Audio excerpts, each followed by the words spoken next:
We might get started if that's okay. I think most of us have found our seats. I'm David Fixler. I'm a partner in the IP team at Cause, and it's our pleasure to host the first of the lectures in the AIPPI occasional lecture series on the topic of the Federal Circuit Court's IP National Pilot Scheme. I'll take the opportunity to acknowledge the traditional custodians of this land, the Wurundjeri people of the Kulin Nation, and pay respects to their leaders past and present. And without anything further, I will invite Helen Rove, QC, to introduce Judge Baird and facilitate.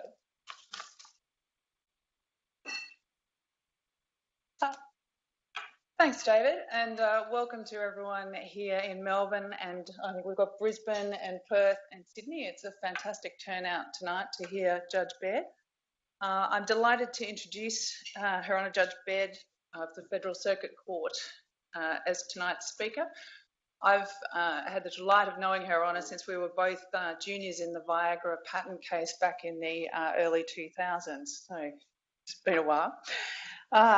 Judge Baird is the National IP Practice List Judge, and she's speaking tonight about the Federal Circuit Court Intellectual Property National Pilot Scheme, which commenced on the 1st of July this year. The IP Practice Direction was published yesterday, so we're right up to date, and that's available on the Federal Circuit Court website, particularly in the general law part of that website. Judge Baird comes to her role with a wealth of accumulated knowledge and experience in all matters IP, and also in appearing in many different courts and tribunals, and experience in the process of those tribunals and courts. She's also an experienced dispute resolution in terms of mediation as well. So in the context of the establishment of what is an exciting area of the Federal Circuit Court, I'd like to highlight the extent of Judge Baird's IP credentials. Prior to coming to the bar, Her Honour worked as a senior associate at Mallisons in Melbourne and then in Sydney in IP, and then she moved to Morris, Fletcher and Cross. She then came to the bar in 1992 and took silk in 2008. Whilst at the bar, Her Honour has appeared in cases involving copyright in both the courts and the Copyright Tribunal, trademarks, designs, patents, confidential information, and consumer law such as misleading and deceptive conduct. She's also appeared in the High Court, and I had the honour of being her junior in the multi-gate proceeding and the special leave application for that. And she was there for the Health, World and Sunshine trademark case and some others. She's been in the full Federal Court, the State Supreme Courts, Copyright Tribunal, Patent Office, Trademarks Office, Designs Office. And this gives Her Honour a wealth of experience to see what processes worked well in those areas and what didn't. In addition, she's also had teaching roles both at the bar and at the University of Technology in Sydney, teaching in the bar advocacy program both in Australia and overseas, and in the grad dip and master's program in copyright and designs. Now, I think we've all probably had the experience of having a designer or a small business that holds IP rights but just can't afford to enforce them. Or perhaps the case where you've got the impecunious respondent who just doesn't warrant the effort of pursuing them because you can't afford to get the injunction or the declaration. And the Federal Circuit Court is responding to this need by setting up the National IP Practice. The court's jurisdiction covers all IP except at the moment for patents, so that includes copyright, trademarks, designs, plant breeders' rights, consumer law matters. And I was almost surprised to see that there's also a Section 46 misuse of market power in there as well. And also it has associated jurisdiction, so it can do breach of confidence if associated with matters within its jurisdiction. The court can grant injunctive and declaratory relief and award damages or an account of profits, and there's no limit to the damages it can award. The injunctive power, I think, is something to think about perhaps when bringing your next Anton Pillar application. You could bring it in the Federal Circuit Court rather than the Federal Court, and probably save vast expense there. So the new IP list is an exciting opportunity for all IP practitioners and their clients. And I think that testimony of that is the number of people that we have here tonight in Melbourne and around Australia waiting to hear what Judge Baird has to say about it. I think it's incumbent upon all of us as practitioners to do what we can to embrace the opportunity that the court has presented to us and to make sure that it's a success. Before I hand over to Her Honour, I know that she is keen to hear ideas from IP practitioners as to how to make the court efficient and how best to satisfy the needs of the IP community. So if you keep that in mind whilst listening to Her Honour, we have questions at the end of her talk, and that might be the time to start raising these ideas, as I think the judge would like to have a dialogue between the IP community and the court as to the best way forward. So without further ado, I hand over to Judge Baird.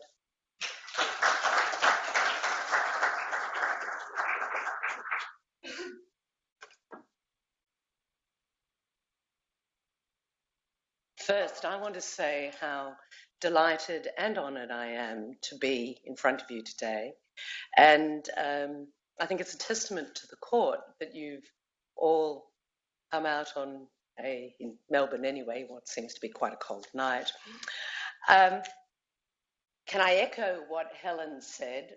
The court really would like to work with the profession nationally and to get some feedback over what you think we're doing well and what we could improve on, and ideas, bring them before us, and I look forward over the next while to working with the profession. I should say that the genesis of the Federal Circuit Court's National IP Pilot and the National IP List in part lies in the Productivity Commission's report into IP arrangements, as I'll call it, which had its public release in December 2016. Those recommendations included, not all of them of course have been taken up by the government of the day, but they included a dedicated list within the Circuit Court and a more proactive approach to case management in identifying and narrowing issues in dispute.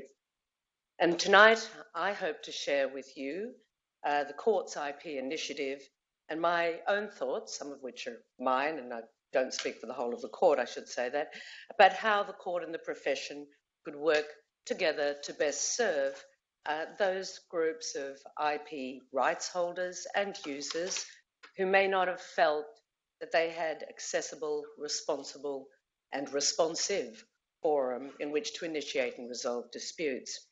In particular, I'm thinking of my own experience at the bar of advising SMEs, small and medium enterprises, individual rights holders, and those who felt that they had a good defence, but it really wasn't worth the fight. I'm not saying every defence is worth a fight, but sometimes there is a question of saying what is proportionate and what and how can you best expend your resources. I noted in the Productivity Commission report, they also referred to YICs, which was Young Innovators, and I've forgotten the last word. It could have been corporations, it could have been centres. So I look forward to seeing young innovators in the court as well. It's probably worthwhile to just remember what the Productivity Commission said in its Chapter 19 of the report, Compliance and Enforcement of IP Rights. The ability of rights holders to enforce their IP and users to defend their use of IP is a key element in how well Australia's IP arrangements work. The ability to enforce the rights granted under law materially impacts on the value of IP rights. Australia has all the necessary features of an effective enforcement system, strong laws and institutions. And I'd like to say that one of those institutions that looks forward to increasingly serving the Australian IP community and business and individual rights holders is the Federal Circuit Court. Now, I should say, whilst I was at the bar, I didn't often go to the Federal Circuit Court, and many of you may fall into the same position. But I'm here to tell you that you can, it's not too scary. The court has been established more than 18 years now. It was established in 1999. It began life as the Federal Magistrates Service. It has evolved and grown to the point today where we currently have 68 current judges and 2 principal divisions, a very large family court or family law jurisdiction and a general federal law jurisdiction. Within general federal law, it has a large administrative law jurisdiction, which includes the review of migration and visa decisions. It has an industrial law, other administrative law, bankruptcy, human rights, intellectual property, trade practices, and associated consumer law. Within intellectual property, as Helen has identified, we have the jurisdiction to cover civil disputes in copyright, designs, plant breeders' rights and trademarks.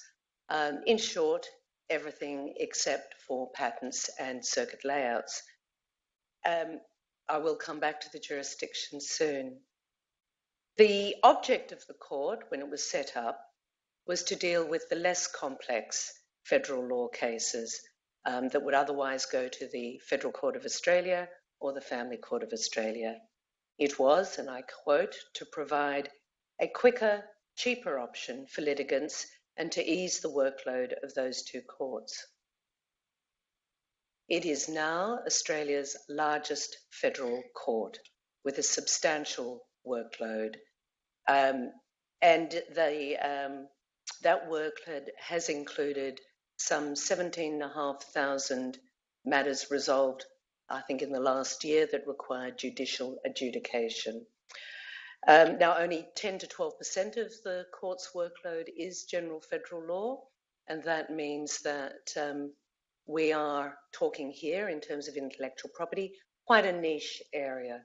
One thing I would say with a niche area is that the court aims to serve that area, our joy, and our sometimes not our joy in intellectual property, depending on your client of the day, but to serve with specialist judges and with an expertise and an experience that will, I hope, both fulfill a need and a want which maybe has not been completely fulfilled to date, and also will expand to educate the court itself and to educate the profession as to what and how we can do it. We aim, and I think we can be, very flexible. We aim to work with a minimum of rules so as to be proportionate to the complexity and the urgency and the costs of the matters before us. The court's judges are based in every capital city and in some regional cities. They also, and particularly for family law matters, travel on circuit to around 30 regional centres. And the median time for many of the disputes, particularly I think I'm here talking about statistics in the family law area, has been 10.4 months, 10.4 months in Sydney, 10.6 months in Parramatta to resolve a case from go to woe.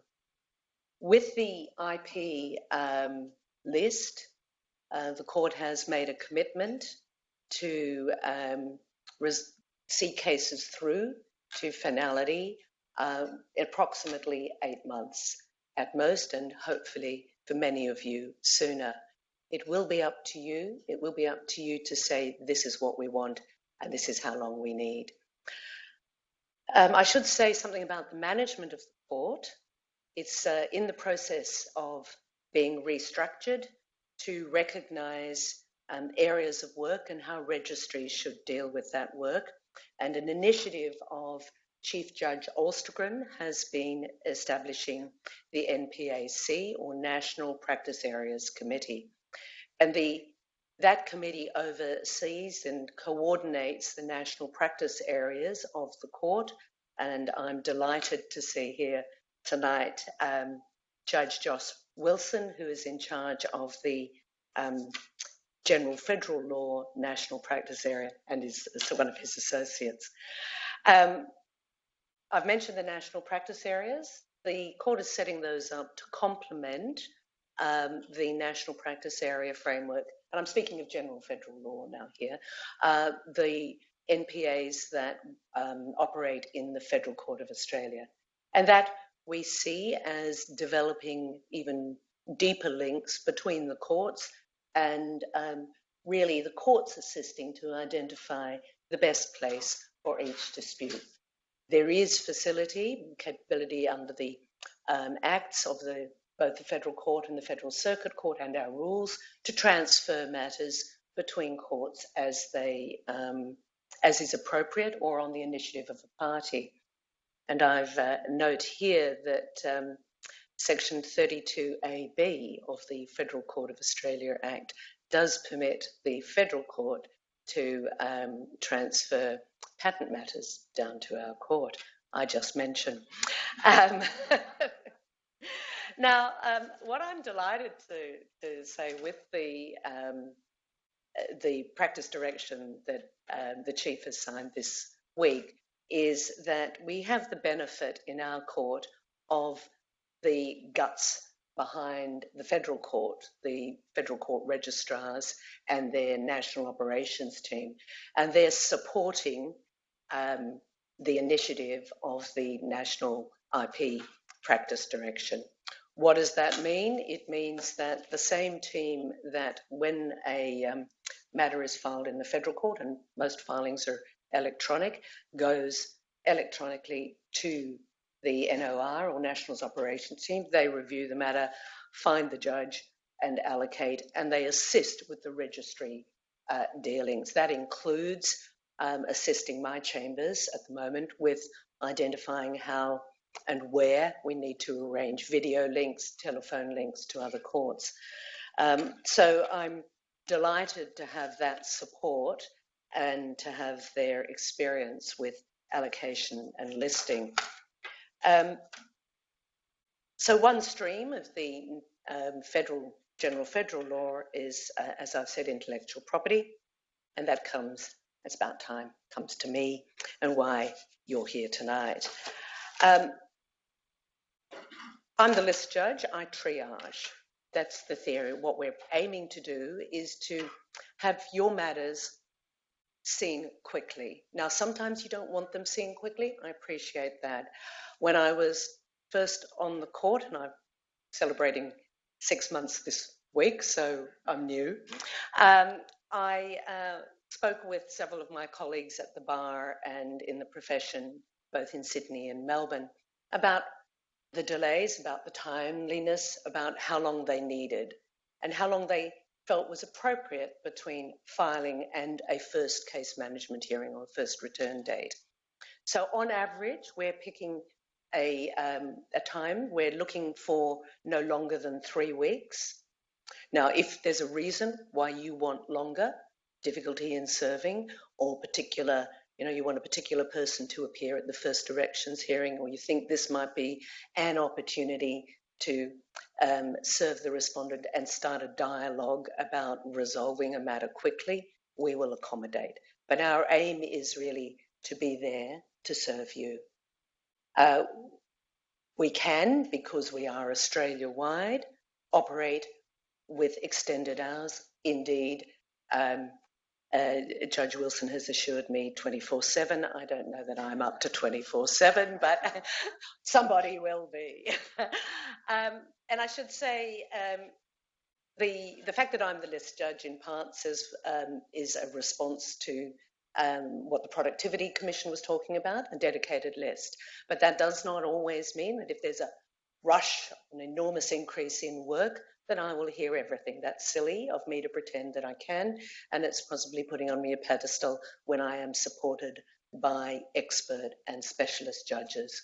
I'd like to mention just a few, and I don't intend thereby to omit or denigrate others, but I'd just like to mention first a judge who joined the court at the same time I did, Judge Chris Kendall in Perth. Dr. Kendall may be known to many of you. He was one of the former editors of AIPPI Forum, and he comes to the court as a deputy president from the AAT, and before that at the IP Bar in Perth, and as an academic and the Dean of the Law at Murdoch University. So his practice at the bar was trademarks and patents, and he wrote quite a bit on copyright as well. He was also the director of the Asia Pacific Intellectual Property Institute. So I'm delighted to have, in a tag team way, the assistance and benefit of Judge Chris Kendall in Perth. Why that is useful is because we then have extended hours and times. We do work a lot with video and with telephone. I should give an example on the directions, the first directions now that I'm doing as the court. I've had a matter recently where the applicant filed in Perth, the respondent is in Sydney. The National Operations team, I've identified that we will sit at 9:30 in the initiating registry, unless that doesn't suit the applicant. So that means that 9:30 directions for the initiating registry in Perth is approximately, depending on the time of day, 11:30, or I can't remember whether it goes 12 or backwards, depending on daylight saving, which they don't have in the West. So that means we try and be flexible there. It also means that the costs are kept down because the respondent, of course, turns up in Sydney. I had another matter which resolved but was initiated with a Darwin photographer who was complaining about a taking of his photograph from a publisher that was based in Melbourne in Victoria, and the solicitor for the photographer was based in Cairns. So filed in Melbourne, but we organised a video link with Cairns and one with Melbourne, so we were able to bring them all together. I was terribly happy about that, and then they told me it resolved. So probably it was the scary fact of being able to go so promptly in that national way that we were able to do that. So I've mentioned Judge Kendall, and also just to mention the Copyright Tribunal experience of Judge Rolf Driver in Sydney, who I think was probably the only judicial member of the Copyright Tribunal not from the Federal Court, and he had an appointment as Deputy President of the Copyright Tribunal, now starting about a decade ago, from 2007 till about 2010 or 11.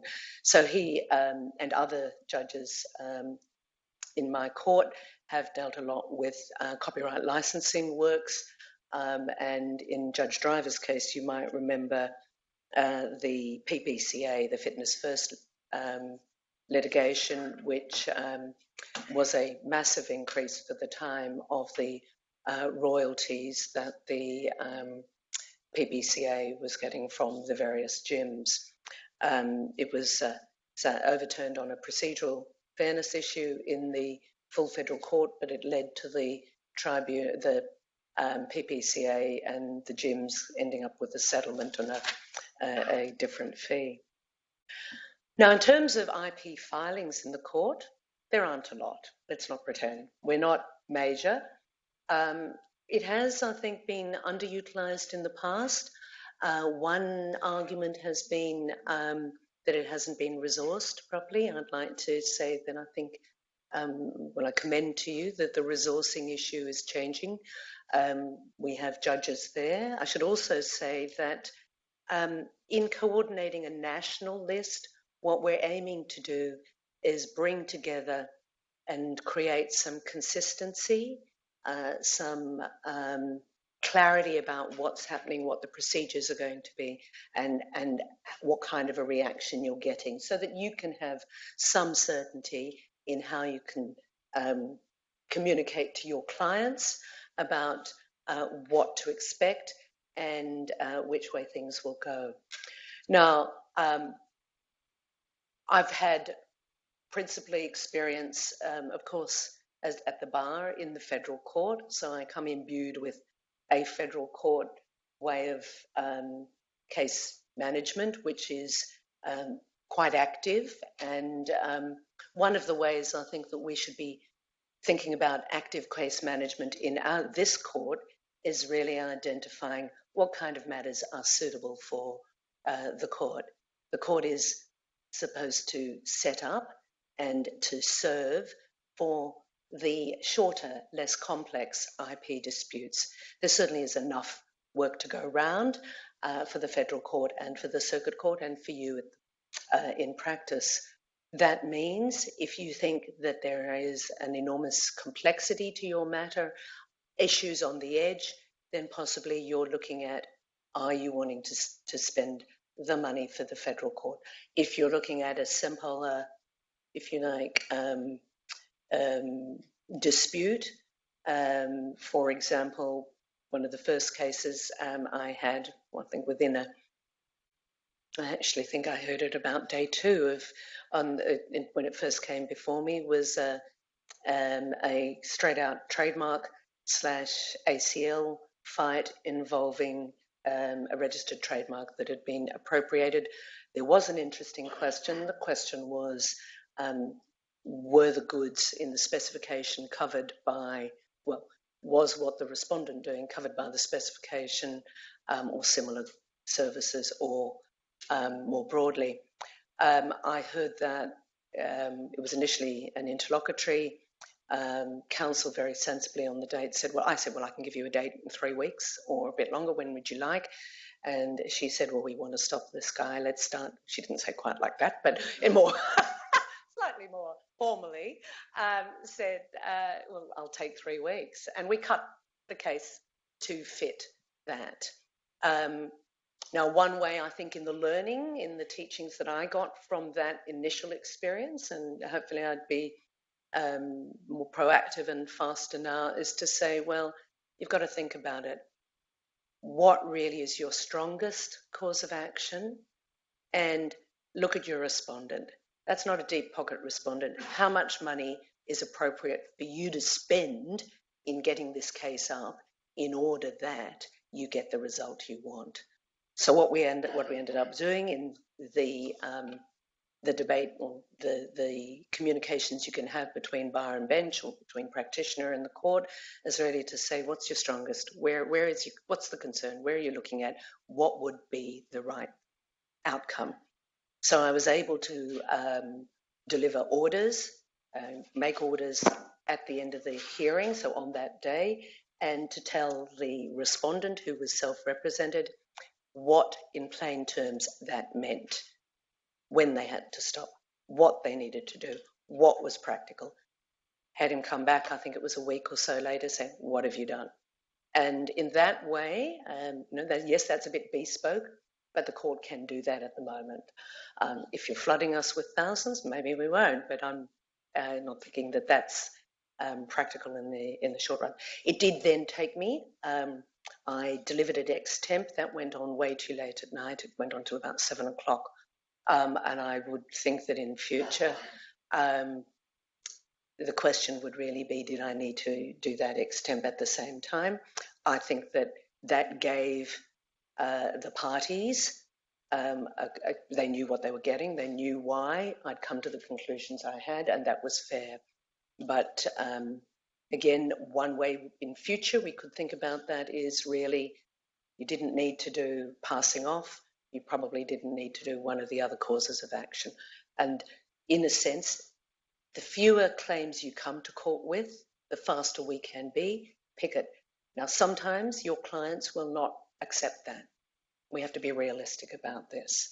But then it's up to you really to say, these are the strong ones. A bit like, I think, Justice Michelle Gordon did in Victoria in the federal court when she was operating a very effective list there, is to say, focus. What are your best ones? Do you really need that? Is it going to give you an outcome over and above it? So that's where I see that the court and the profession can work together, and that's a question of proportionality. So initially, I'll just briefly touch on the jurisdiction. We have the practice direction, and the website both helpfully list the jurisdiction. So go there if you've got any doubt. Currently, we don't have criminal law jurisdiction. So that's something that you'll have to go somewhere else if what you're doing is a criminal prosecution. We're civil. It's a civil jurisdiction at the moment.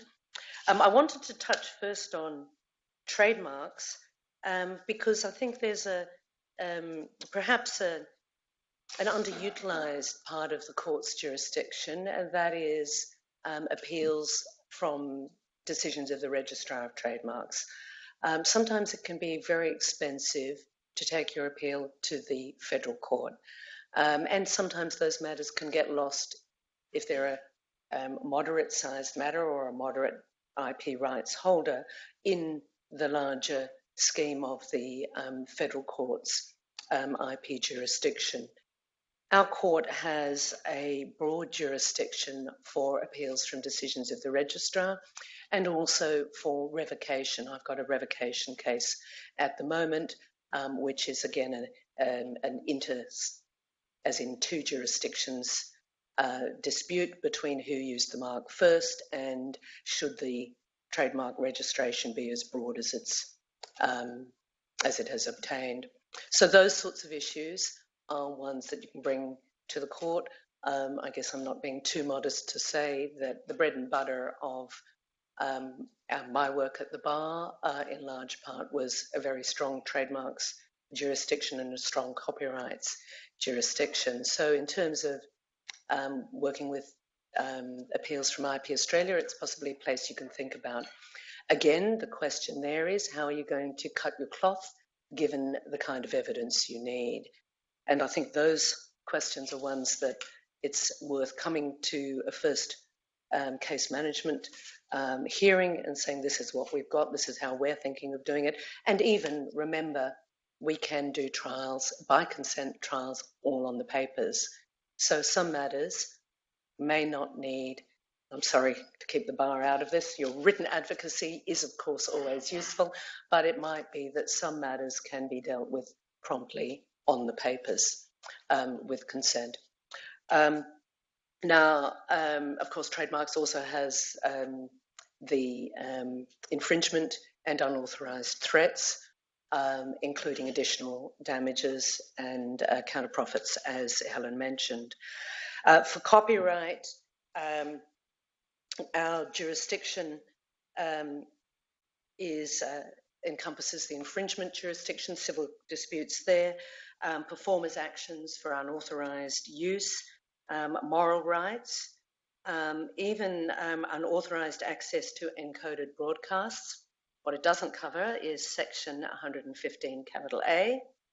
And I don't know that many of you have been using that section recently, but that's injunctions which are against carriage service providers providing access to online locations overseas. And you'll be aware of the recent federal court cases in that area and their expertise.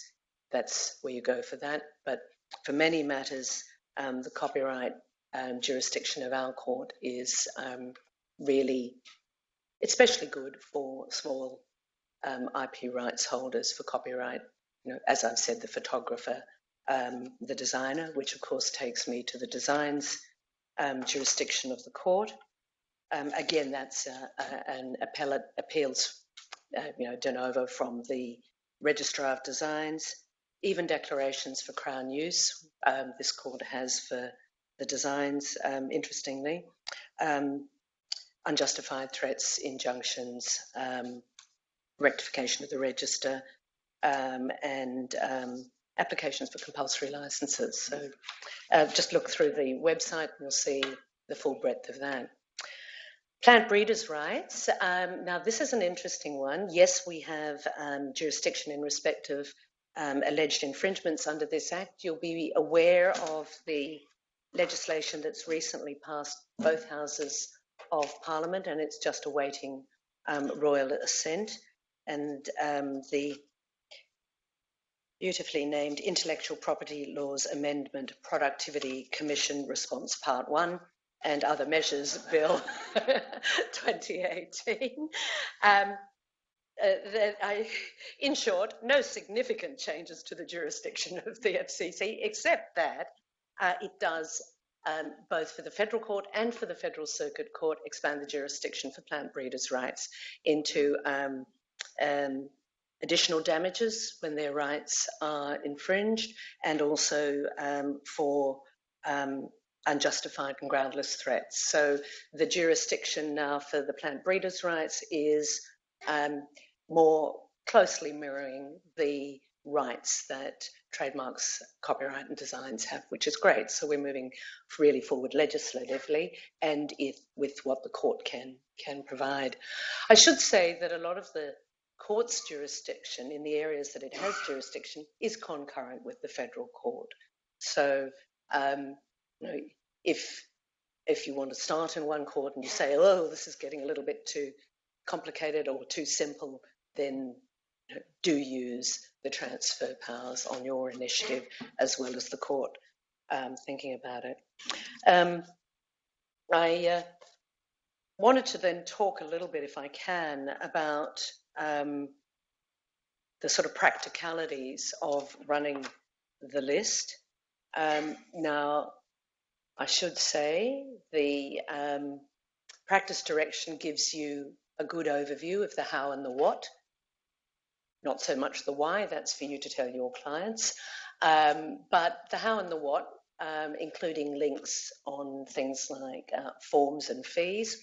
One thing you might think about when you're filing in our court is to remember that we adopt many of the IP rules for the federal court, but we don't have to. So you can think about simplification and saying to the court, we consider that this is appropriate for this matter for these reasons and not that. When you file electronically, or in person, you file. The Federal Court Registry is also, in most of the courts around Australia, also the Federal Circuit Court General Federal Registry. So what that means is that you, on filing, pretty well usually within half a day, it hits my chambers electronically, so there's no reason. Judge, another IP matter has been filed in the court, it's allocated to you, when do you want a return date? We have a quick look at it, identify whether the applicant has set a date that they want. Is there an urgent claim for relief, or is it one that 2 to 3 weeks is a good turnaround? So if there's something particular, write it in the cover note, indicate what you want, why. Now I should say each of the general federal law judges run pretty much their own dockets. I think the dockets are probably a bit more flexible in the Federal Circuit Court than in the Federal Court because our matters are shorter, smaller, and that means that we can find space. Now, some judges, I think you'll have seen that to date, before the national list, IP list came in, some of the problems were that it was just allocated to when they were next having an available date. And that may mean that some matters you're seeing a long time ahead. The aim of this list is to triage and get to matters quickly. So if you've got any issues at all, Associate Judge Baird at the Federal Circuit Court.gov.au, look it up and find us, talk to the registry, we're listening. So as I've said, the general aim is 3 weeks. I'm listing currently on Wednesday mornings, which includes taking into account Perth, so Wednesdays, with a spillover onto Fridays. Fridays is a general list that I run with other matters, particularly in the industrial laws. So there's room there, but there's often more matters. So we try and list within that. But if there's a reason why it should be on Tuesday or should be on Thursday or Monday or Friday, we're able to slot things in. And really, there's no reason why they have to be slotted in within the particular court time. One initiative I'm thinking about in particular with interstate matters is where you can't get to a court and use for directions hearings. The e-courtroom, which the registries use particularly in bankruptcy matters. I've discussed matters in that. I've yet to have a e-court one. Basically, then you lodge your proposed directions.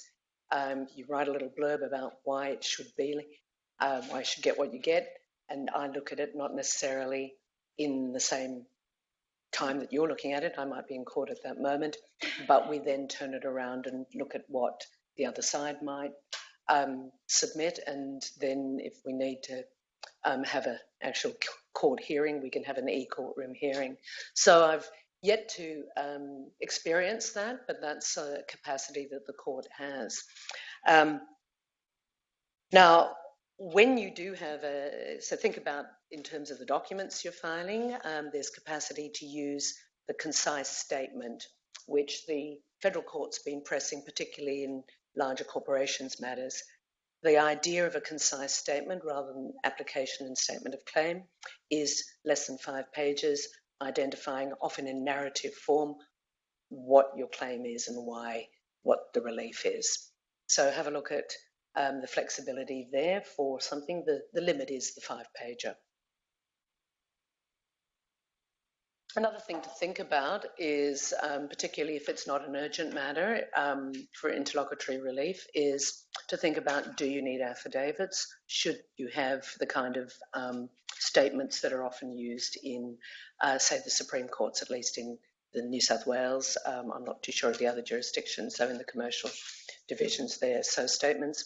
I should say one experience I've already had with using statements was a matter where the parties had been in discussion beforehand and they'd just not got anywhere. So the applicant sued and both were represented. They wanted a mediation date first up. They indicated that in their short minutes in the sort of in the days before the first directions. I was able to liaise with the local registry, talk to the registrars. I got a bunch of dates which were available from the registrars in that registry, which was Queensland. And so on the first directions date, I said, yes, we can give you a mediation. They had a timetable they wanted evidence on and this and that and that. I said, well, what's the issue for mediation? I was told the issue was quantum, and if they couldn't agree about quantum, then they'd come back for the rest. I said, well, do you really need affidavits for that? Perhaps you could have statements from your experts sufficient to expose the position of each expert. And they conferred, and that on both sides seemed to be an appropriate course forward. And I could also give them dates. I had a sort of little list of dates. I gave them the first one. They said yes. So there we were. So now that's an example of the parties thinking proactively about what really was the sticking point and whether a court mediation through the registrars was a way that they could actually seek to resolve or narrow the matter. Now, why is that sensible? Clearly, they hadn't been able, with the best will in the world, to come to an agreement before filing. And I think some of the matters that we'll see are ones where there's nothing like being hit with filed court proceedings and a return date to focus the mind, focus both parties' mind. So thinking then about how you want to have your first directions hearing and how many directions hearings you need. When it's an appeal from the registrar, you may well be in a position learned this from back in the day, being faced with this from Justice Wilcox in the federal court, where I was saying, okay, I can give you that date for a hearing in the appeal from the registrar, now you work backwards. And I've had more recent experience of that as well. That's another way that you can see a matter through when the issue is maybe quite narrow on the appeal from the registrar's decision. Think about, well, maybe you'd like a hearing date. If I can't accommodate, then we've got other judges that can. So, and we liaise then with the NPAC team, what Judge Josh Wilson has in charge of who's available interstate and otherwise. So that experience that we're trying to call on to use it. One of the things I think that the court, you're going to be best placed to be most cost effective is really a very cold look at what the case is about, and a cold look at who your client is and who the other side is. It, in one sense, doesn't matter how large you are, if the other side has no money, what kind of costs is it fair enough to ask your client to expend? Similarly, if you're acting for a small rights holder or a small person who's enterprise that's been faced with unjustified threats, where do you want to go? Where can you afford to go? We like in this court, we have a strong emphasis on parties thinking actively, proactively about ADR, alternative dispute resolution.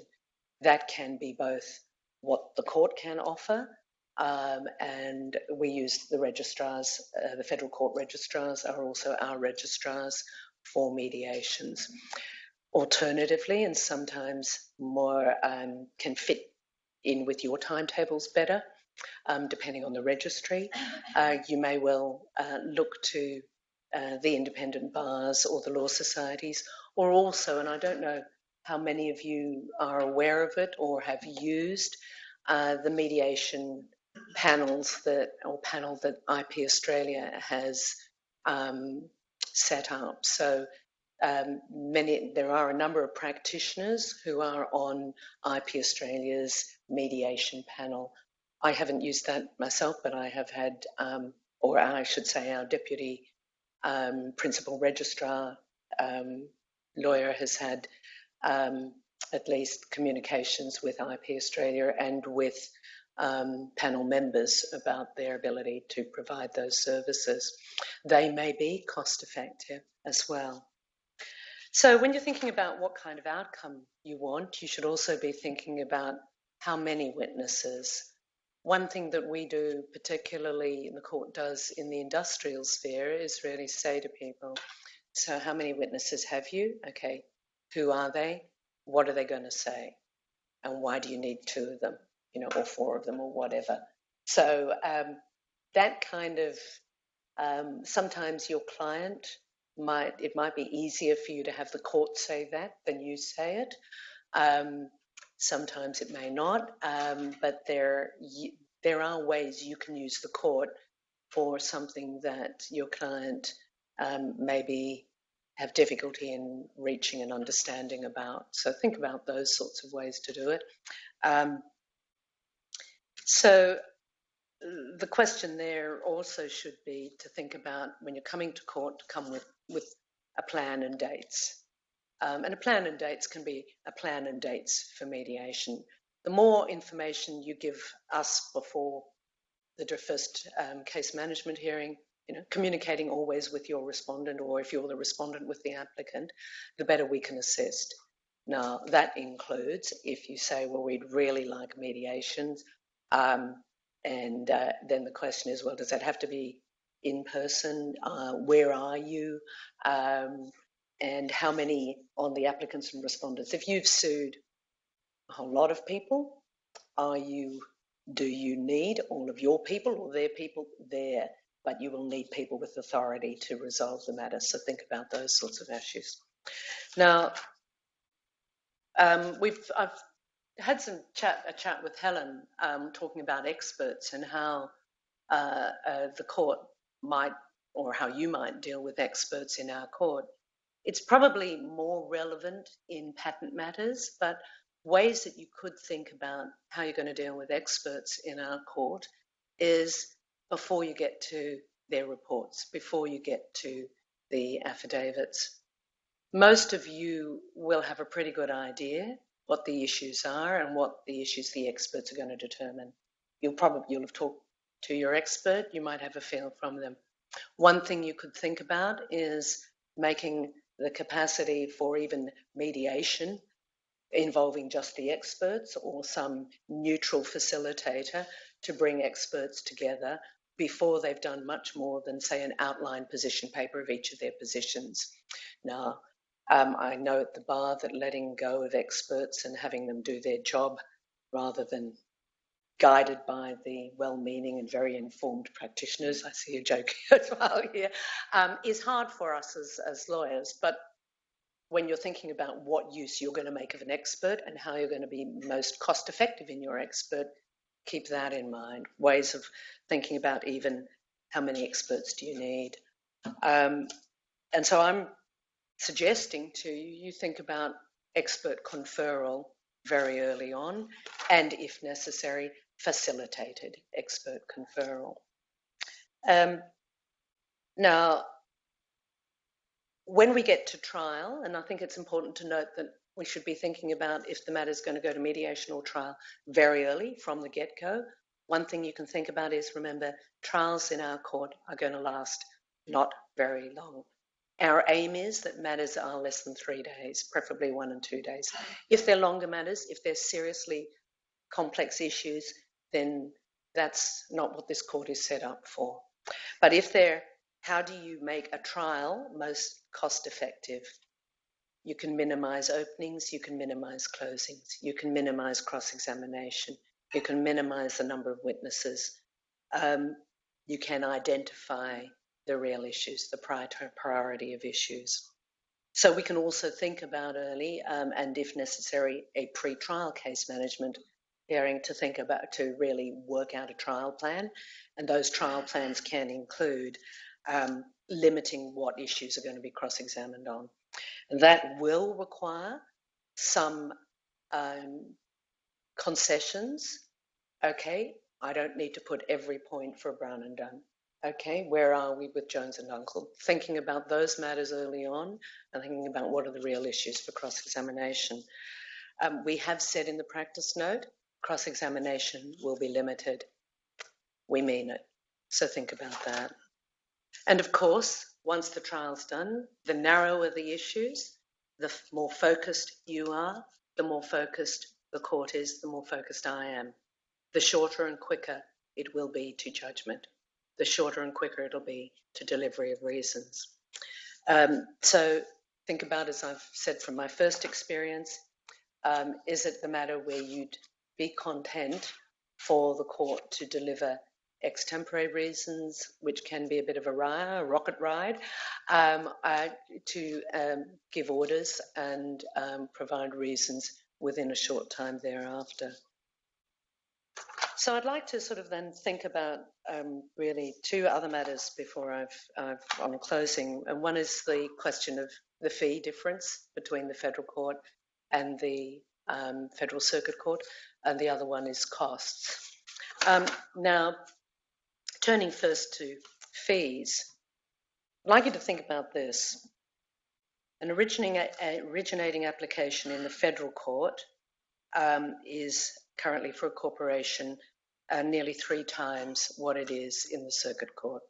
For an individual, it's 2 times. So the current figures are $4,445 for a corporation to file in the federal court and $1,390 in our court. It's not cheap, but it's cheaper.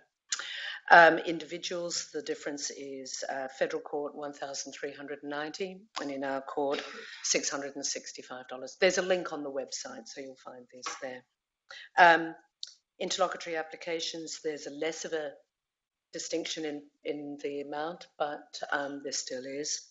The setting down fees are where you see, and the daily hearing fees is where it really starts to kick in.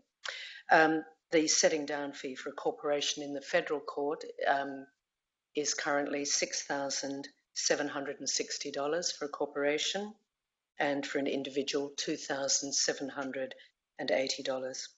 In our court, it's $1,920 and $795 respectively. And then our day rate's the same per day. The federal court day rate is approximately, well, it's $2,700 per day for a corporation, $1,100 for an individual. So there are differences. They're not, they're not enormous in the scheme of litigation, but they're differences. Costs.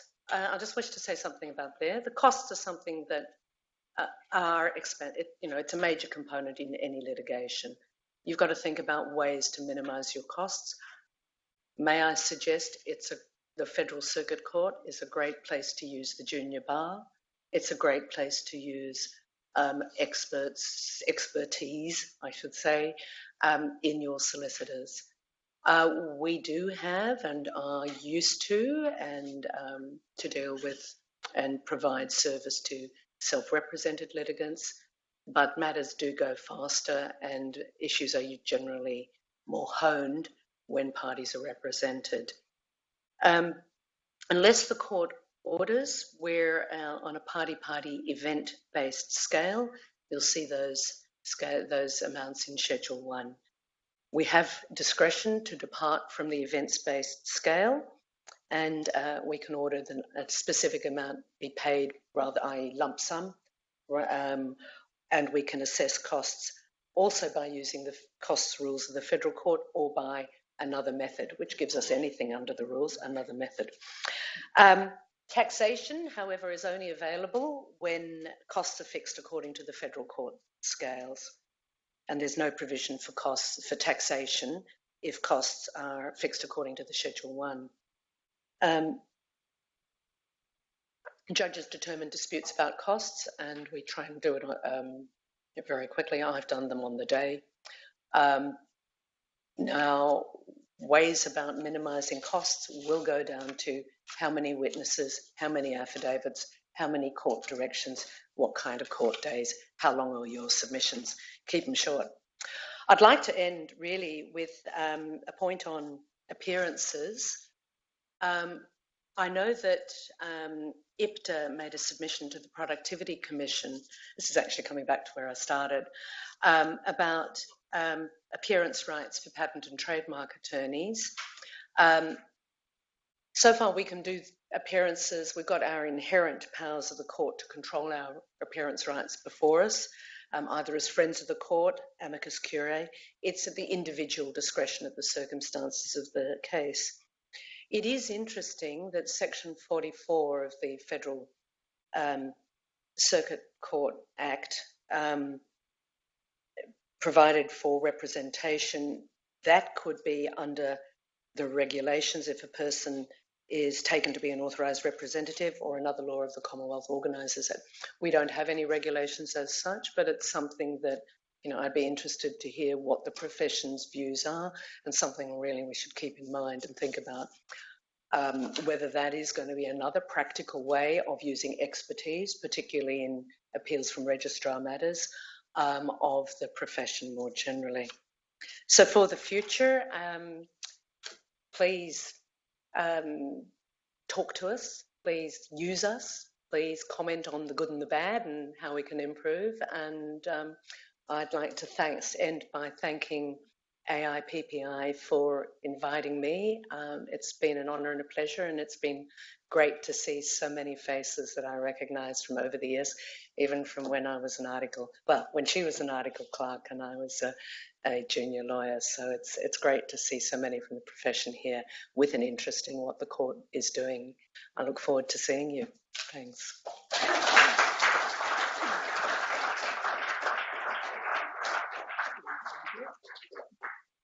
So if we got any questions, we'll start with Melbourne and see if we've got some questions here, and then see if there are any in Sydney. Questions, ideas? Sue. I haven't got a default position, but that is how all of the matters have been so far. If you want something quickly, that's it. you'd have to argue why it should be split. If it's the complex, then it shouldn't be in my court. So it sort of answers that. Yeah. The other follow-up question is video use of videos. As counsel experience editing videos, very different. I'd be interested in your end. Having done both. Having done both. Yeah, I think that let's go back a step. The court uses video a lot, particularly in the general federal area in migration. So we're used to people being there in person and close. When you're videoing to another court, it's important to get the court officers to hone in on the face so it's not so far away. I don't find it any difficulty in it. The difficulties are probably more going to be apparent when you've got complex cross-examination and you need to put documents. Then you need to have some facility to make sure that the document appears up on the screen or up on available for the witness as well. But that seems to work pretty well. I've got 2 screens on my desk that I use, plus the 2 video screens, so that I may be more difficult when you're looking at 3 or 4 different courts. That might be less advantageous for a counsel appearing remotely. But yeah. Anyone in Sydney have any questions? It's a bit hard because I know you're there and you're actually behind us. Claire will have to speak. Claire? Hi, can you hear me? Yes, we can't see you, but we can hear you. Well, I mean, we can see you, but you're behind someone. Easier. I might ask too that you repeat any questions because they're asked in Melbourne. They're not getting the audio here. My question was this: you mentioned that it's possible to have judgments on the papers. Can you tell us about the circumstances in which it might be appropriate? So trial on the papers is really where it's a question. I see it probably where it's a very clear-cut question, or one party thinks it's a clear-cut question. For example, revocation of part of a trademark for the class of the trademark, and where your affidavit material or your statement material really says the whole story. It has the capacity that that can also be, if you like, trial on the papers with questions from the court, either by way of follow-up. The court has the following questions for the parties, written out, require response.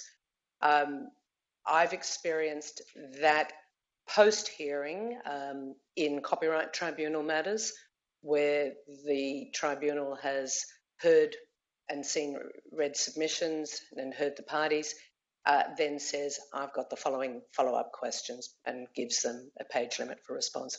So I see it really as more the clear-cut legal questions, where maybe the facts part of it is fairly also black and white. But in many cases, it shouldn't be that hard. So I'll wait to see it, Claire.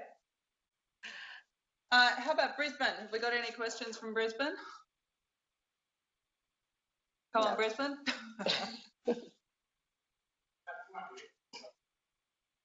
Okay. We unmute. It's like, no. No, all right. Any other questions in Sydney whilst we try and work out how to unmute Brisbane? No, I think Sydney's been muted as well, but I see that Melbourne's not muted. Yeah, okay, Warwick, I'll maybe questions, or I'll repeat it. Okay. Warwick. Behind the 3 weeks. Or... Yeah, it is. Warwick Rothney from Melbourne has asked what was the thinking behind 3 weeks before the first court date, because that's before the any defence or cross-claim will have been filed. That was in order to bring the matter quickly to the court.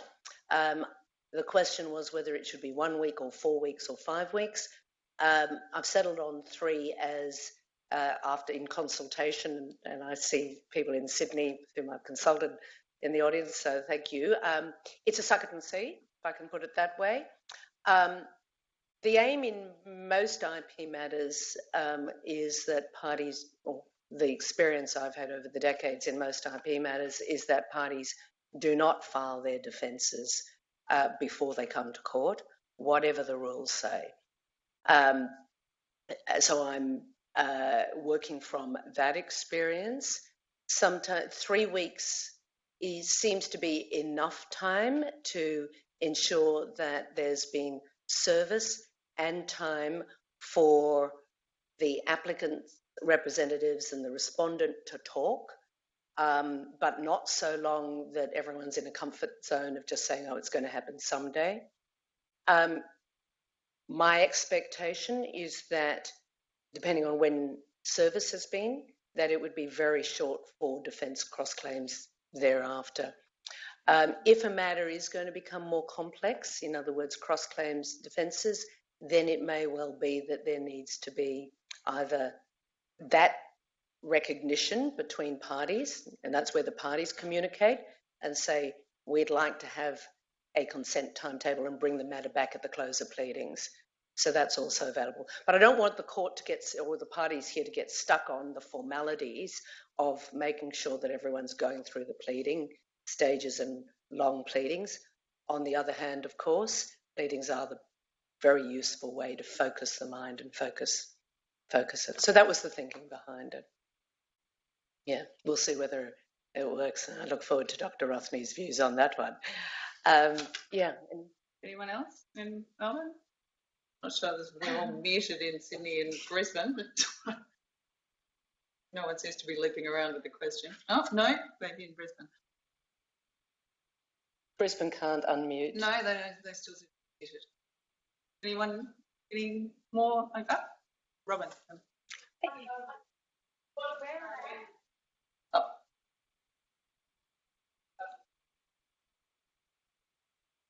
Keep going.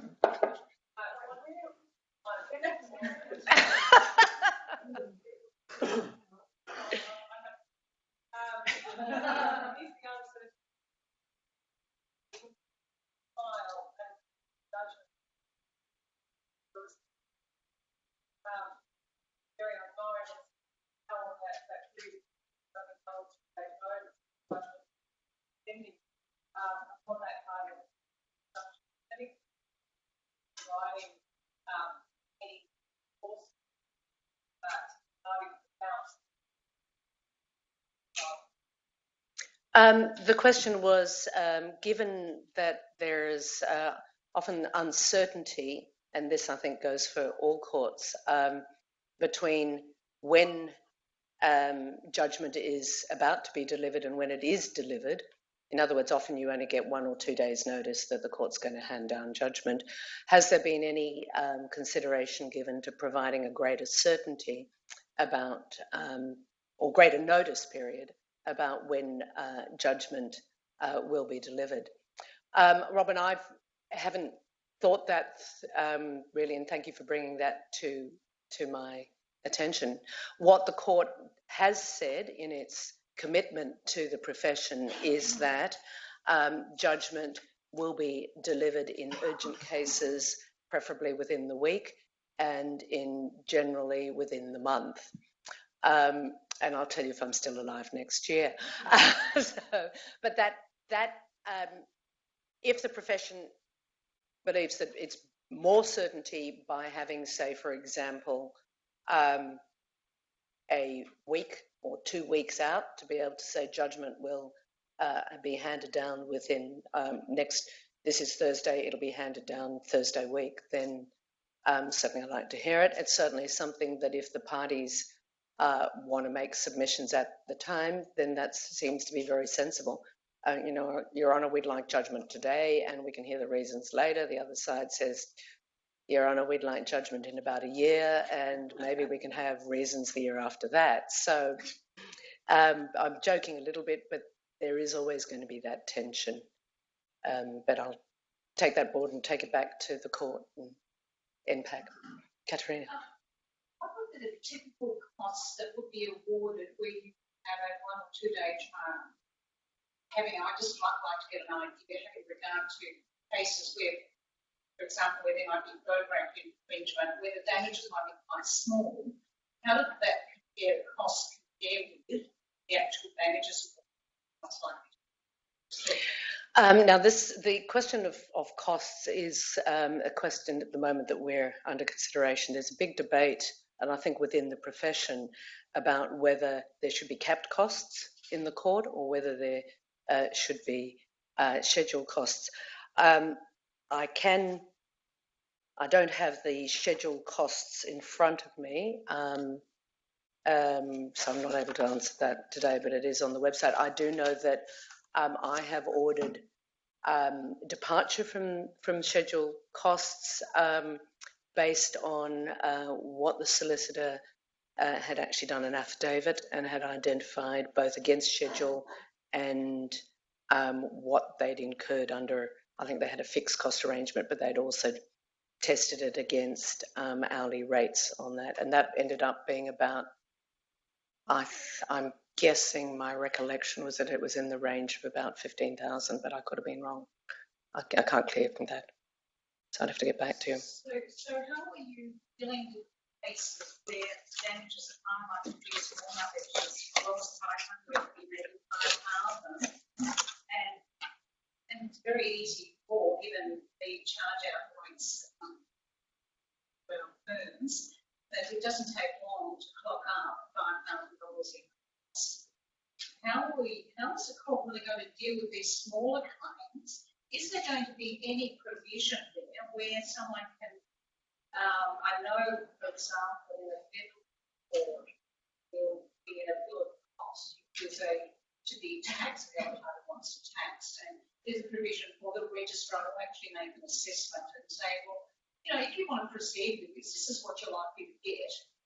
Is there going to be any provision where a registrar or a judicial officer can look at the material and say to the parties, well, this is the likely outcome, particularly when we're dealing with small claims, and then that will give people You mean at the beginning? Yeah.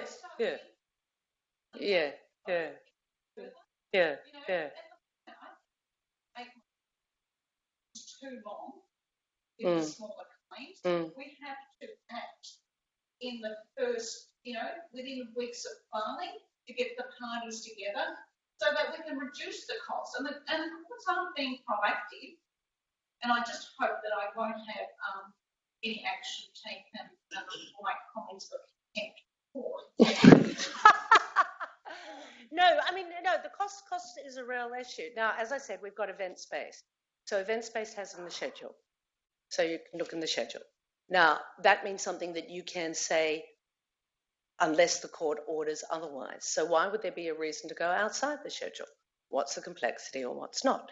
So you can say to a client, or I can say in court when I've got my rules and schedule there, the costs and this is this per item. This is what the court costs, what the scale is for filing. This is what the scale is for an appearance. This is what the scale is for a contested application. In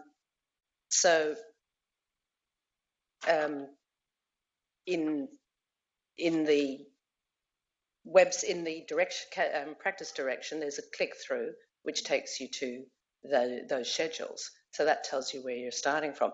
Now, should it be less? Possibly. What is the matter? Why?